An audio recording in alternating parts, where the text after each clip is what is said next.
Hello friends, আমি শ্রাবণী আবার আজকে নতুন একটা ভিডিও নিয়ে এসেছি। সেটা হচ্ছে কাতলা মাছের ঝোল আলু আর পটল দিয়ে, হালকা পাতলা ঝোল।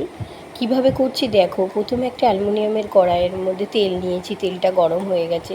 আর মাছগুলোকে আমি ভালো করে ধুয়ে নুন আর হলুদ মাখিয়ে নিয়েছি। এবার মাছগুলোকে আমি একে একে ভাজছি, ছেড়ে দিয়েছি ভাজার জন্য।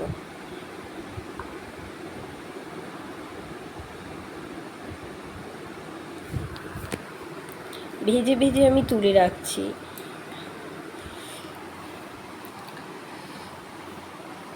এবার কি করব, আমি একদিকে কি করেছি, আলু আর পটলগুলো কেটে নিয়েছি। তার মধ্যে আমি একটু সাদা জিরে ফোড়ন দিয়েছি, দিয়ে আলু আর পটলগুলোকে ছেড়ে দিয়েছি। দেওয়ার পরে এবার আলু আর পটলগুলো একটু ভাজার জন্য অপেক্ষা করছি। আমি যে সাদা জিরে ফোড়নটা দিয়েছি, বলছি আমি একটা গোটা টমেটো স্ক্যাপারে ঘষে নিয়েছি, সেটা দিয়ে দিলাম। এবার নাড়াচ্ছি। আমি যে সাদা জিরেটা ফোড়নটা দিয়েছি সেটা ভিডিওটা ক্লিপ হয়ে কেটে গেছে, আমি দেখাতে পারলাম না, ঠিক আছে, কিন্তু গায়ে সাদা জিরেগুলো দেখা যাচ্ছে। এবার আমি এর মধ্যে দেবো মশলা। 1 চামচ হলুদের গুঁড়ো দিয়ে দিলাম, 1 চামচ দিলাম জিরের গুঁড়ো। আর এবার আমি দেবো হচ্ছে কি কাঁচা লঙ্কা।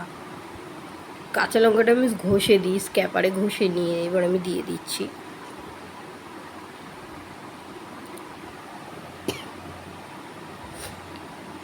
এবার দেবো হচ্ছে আমি লঙ্কার গুঁড়ো,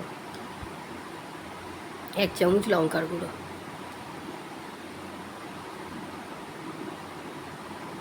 2 চামচ লঙ্কার গুঁড়ো দিলাম। এবার খুন্তি দিয়ে নাড়িয়ে দেবো, দিয়ে একটুখানি কষিয়ে আমি একটুখানি অল্প পরিমাণে জল দিয়ে দেবো। জাস্ট আর একটু ভালো করে কষবে মশলাটা, সেই জন্য অল্প পরিমাণে জল দিয়েছি। এবার আমি দেবো হচ্ছে একটুখানি ভালো করে জল দিয়ে দেবো। নুন দেবো, 1 চামচ নুন দিলাম। এবার আমি নাড়িয়ে দিয়ে এবার আমি ভালো করে জল দেবো, যাতে এতক্ষণ কষার জন্য দিয়েছিলাম, এবার বেশি করে জল দেবো, যতটা পরিমাণে ঝোল রাখবো। আর আলু সেদ্ধ হবে। এবার ঝোলটা যখন ফুটবে তখন আমি মাছগুলো ছাড়বো। দেখো বাবেলস দেখা গেছে। এবার আমি মাছগুলোকে ছেড়ে দেবো ঝোলের মধ্যে।